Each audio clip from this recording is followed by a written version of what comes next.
যারা বলেন engagement video, ঠিক আছে, আপনাদের ভিডিওতে এত লাইক কমেন্ট শেয়ার করি কমেন্ট করি, কই একটা ফলোয়ার তো বাড়ে না, একটা ফলোয়ার তো বাড়ে না।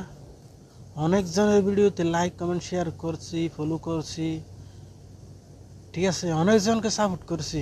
আপনারা যারা এঙ্গেজ ভিডিও বলেন, ঠিক আছে, কই আপনাদের এঙ্গেজ ভিডিওতে তো কোনো ফলোয়ার লাইক কমেন্ট শেয়ার বাড়ে না। মিথ্যা কথা বলে মানুষদেরকে বিভ্রান্ত করার কোনো দরকার নেই, ঠিক আছে।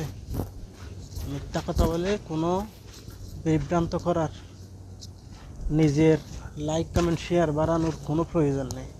যেটা বলবেন সেটা সত্যি বলবেন, ঠিক আছে। আমরাও আপনাদের পাশে আছি, আপনারাও আমাদের পাশে থাকবেন, এটাই হচ্ছে ফেসবুকের নিয়ম, ঠিক আছে। তা আপনারা যদি শুধু আমাদের কাছ থেকে সুবিধা নিয়ে যান, তাই আমরা যদি আপনাদের কাছে কোনো যদি সুবিধা না পাই, তো এটা তো হয় না ভাই।